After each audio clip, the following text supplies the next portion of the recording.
안녕하십니까. 기능의학으로 환자를 치료하는 의사 닥터덕입니다. 오늘은 그동안에 제가 올렸던 영상 중에서 제가 답을 드리는 게 좋을 것들 모아서 댓글 리뷰를 좀 시작할 건데요. 어떤 비타민을 드시는 게 좋을지 인터넷에서 구하는 방법을 소개시켜드렸던 영상 밑에 라이언이라는 분이 올리신 댓글인데요. 50대 초반의 갱년기 여성이시고요. 지금 현재 10년 이상 주사 피부염이 있대요. 40대부터 시작해서 50대까지 지금 오랜 기간 동안 지금 반복되고 있는데 호전과 재발을 반복하고 있다. 정신적인 스트레스까지 있을 수밖에 없죠. 10년이라는 세월이라면은. 그래서 여러 가지 병원도 돌아다니시고 또 시술도 받고 부작용도 고생을 하시고 이런 분들이 많이 보게 되면서 기능의학을 알게 되면서 본인이 살아가는 모든 것들이 몸에 나타나는 상태를 말해주는 결과라고 생각합니다. 제대로 알고 있네요. 그 영양제는 알고 먹어야 하는데 정말 지식이 없이 아무거나 먹는 무지함을 깨닫게 해주셔서 감사합니다. 주사 피부염에 관한 원인과 설명해 주시면 감사하겠습니다. 그러니까 이분이 저한테 요청한 거는 원인과 설명 같은 얘기겠죠. 주사 피부염이 원인 저희들도 궁금하죠. 왜 생기는지. 그래서 지금까지 많은 사람들이 연구를 해서 발표를 하고 있는데 기본적으로는 균의 감염, 모낭충에 대한 감염으로 보는 경우가 많아요. 그래서 모낭충을 죽이는 약, 얘를 사멸할 수 있는 성분이 들어있는 여러 가지 약이 개발되어 있기 때문에 그 약을 발라보시면은 드라마틱하신 분들은 그 균이 사멸되는 과정에서 호전이 됩니다. 근데 문제는 또 얘가 또 다시 증식하잖아요. 그러니까 얼굴에 모낭충은 제가 볼 땐 기생하는 거하고 비슷해서 없는 사람이 없을 것 같다.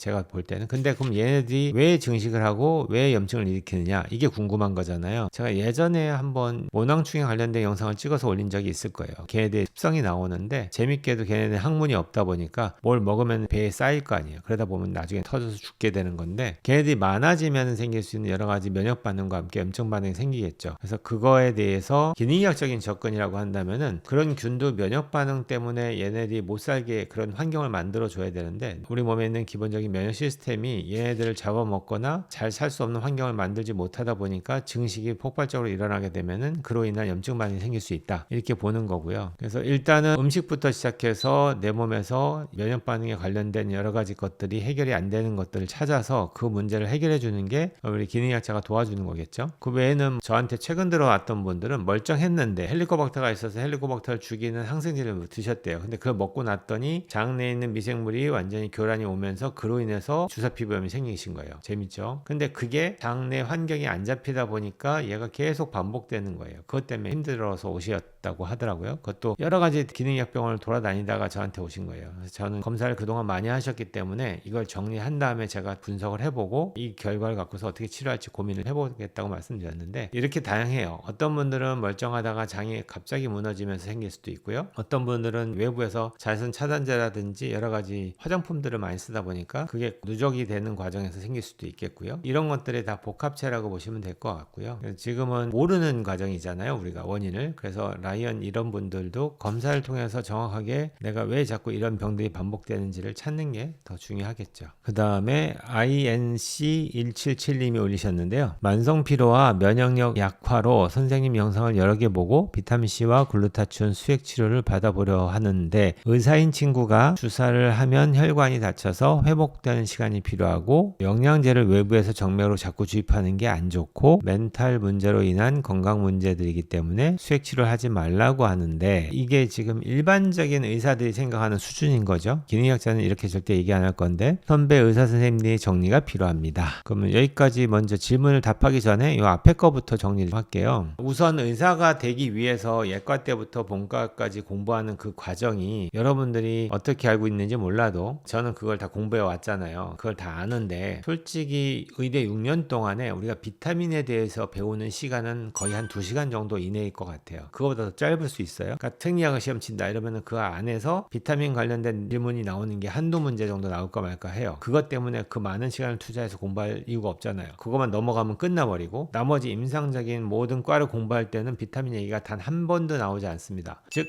의사는 비타민을 몰라요. 그러니까 모르는 의사한테 비타민을 물어본다는 게 아이러니한 질문 아닐까요? 의사는 모든 걸 다 아는 것처럼 착각하시는데 그렇지 않습니다. 배운 거는 알겠죠. 근데 배우지 않은 거 어떻게 알죠? 2시간 정도 배운 걸로 어떻게 비타민을 알 수 있죠? 그러니까 불가능한 질문을 하시는 거예요. 그럼 따로 공부를 하셔야 되는데 비타민을 제가 15년, 20년 공부를 해보니까 어느 정도 보이는데 그전에는 죄송하지만 제가 알고 있는 일반적인 의사나 다른 분들보다 일반인들이 비타민 공부하신 분들이 훨씬 더 많이 알고 계세요. 그렇기 때문에 의사라고 무조건 질문한다고 답을 주지는 못한다. 답은 그거예요. 그래서 주사를 하면 혈관이 다쳐서 회복하는 시간이 필요하다. 이건 뭐 너무나 당연한 거 아닐까? 주사바늘 찔렀는데 손상 주고 나서 재생하는데 시간이 필요하다. 이건 뭐 그게 수액 치료하고 무슨 상관이 있는지 모르겠는데 당연한 얘기고요. 그러니까 오랫동안 이렇게 주사바늘 찌는데 보면 좀 딱딱하죠. 그 다음에 영양제를 외부에서 정맥으로 자꾸 주입하는 게 안 좋다. 이거는 무슨 이론인지 전혀 이해가 안 되고요. 장을 통해서 흡수되는 영양소가 있잖아요. 근데 그 양이 우리 몸을 돌리는데 필요한 양만큼 못 들어올 수 있죠. 내가 어떤 음식을 먹느냐에 따라서.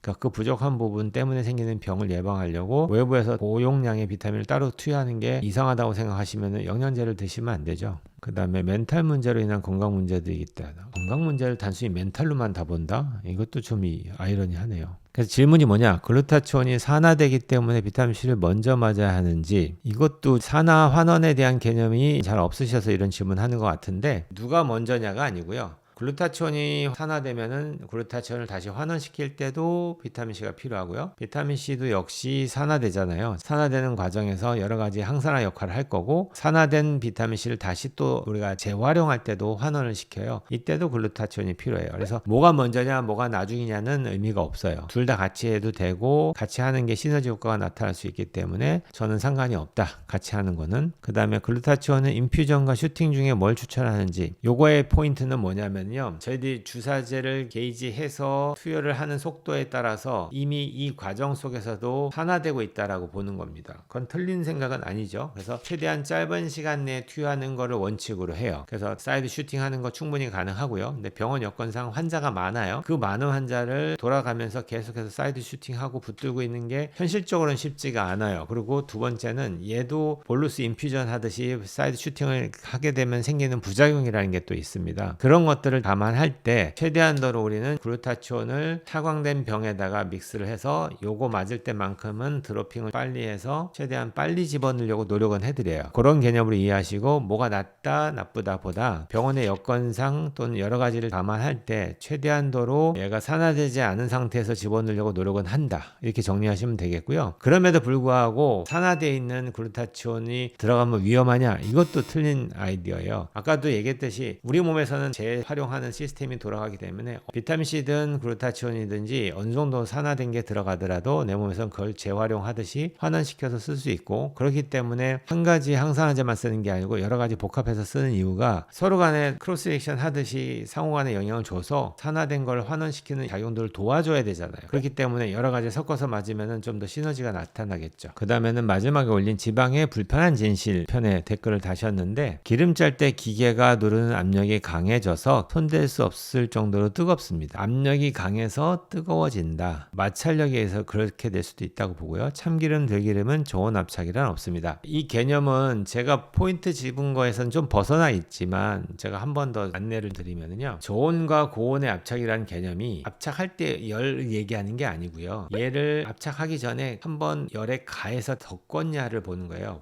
볶아서 얘를 압착을 했냐, 그냥 볶지 않은 상태에서 압착을 했냐. 볶을 때는 100도 이상의 열을 가하잖아요. 그렇게 가해서 만들었을 때에 나오는 기름이 열병이라면은 이걸 100도 이상으로 가열하지 않고 볶지 않은 상태에서 그냥 생들깨, 생참깨를 갖다가 압착기에 눌러서 짜게 되면은 나오는 기름이 30% 정도밖에 안 나와요. 그러니까 10병 대 3병 정도의 비율이니까 당연히 기름을 파는 입장에서는 볶아서 기름을 극대화시켜서 고소한 향이 나오게끔 해서 파는 게 사는 사람들이 더 많이 사가서 더 많이 수익을 남길 수 있으니까 그렇게 하죠. 근데 볶지 않은 상태에서 짜내는 기름은 양이 적고 하다 보니까 훨씬 더 비쌀 거고 구하기도 어렵다는 얘기죠. 그렇게 짜서 파는 사람이 거의 없다 보니까. 그래서 저온 압착과 고온 압착이라는 개념이 열을 가한 상태에서 압착을 했냐, 열을 가하지 않은 상태에서 압착을 했냐의 그 차이를 설명한 거예요. 그것까지 생각한다면은 기름을 못 먹죠. 그죠? 그러면 기름을 아예 입도 대지 마시고요. 깨채로 드시든지 하셔야 되겠죠. 그런 분들은. 그러니까 우리는 현실적으로 이렇게 먹기 때문에 먹을 때에 우리가 할 수 있는 노력이라면은, 내가 직접 짠다면은 저는 볶지 않고 열을 가하지 않은 상태에서 압착을 해서 기름을 먹을 수 있다. 단 이것도 산패가 빨리 될 수 있기 때문에 짠 기름을 2주 이내에 다 먹을 수 있으면 좋겠다. 이게 현실적으로 힘들다 보니까 생들깨를, 유기농 들깨를 구해다가 집에서 내가 덮고서 그날 먹을 걸 그날 갈아서 먹든지, 짜서 먹지는 않죠. 이때는 가루를 내가지고서는 그 통 들깨를 그대로 먹기로 권하게 되는데, 그런 의미의 차이지. 그렇게 말씀드린 겁니다. 하늘님이 올리셨는데 고1 딸아이가 어지럽고 속 울렁거림, 시야 흐려짐, 귀에서 삐소리남, 앉았다 일어나면 어지럽다. 아주 복합적인 증상이죠. 내과에서는 피검사 후 빈혈, 간수치, 전해질 검사 모두 정상이라고 들었다. 그럼 내과에서 문제 없습니다 이렇게 얘기하니까 답답하니까 약국에 갔는데 자율신경 실조증이라 해서 한약을 9월에 먹었대요. 그랬더니 좀 더 좋아졌대요. 9월 지나서 11월 되니까 또 재발을 했다고 하고, 그러니까 뭔가는 투여했을 때 반응은 있다라는 얘기고요. 그러고 나서 원인이 해결이 안 되니까 재발하고 있다는 얘기거죠. 그래서 병원에 올 시간이 안 될 때는 제가 말한 대로 일단은 붕어 운동을 해서 자율신경 쪽에 관련된 문제가 맞는지를 보기 위한 테스트를 해보시고요. 그리고 나서는 자율신경을 잡기 위한 또는 척추의 측만증이라든지 또는 좌우 대칭을 잡기 위한 증식치료나 또는 스내피 주사나 다른 수액치료나 SGB나 이런 것들을 하기 위한 병원의 도움이 필요할 것 같다는 생각은 들어요.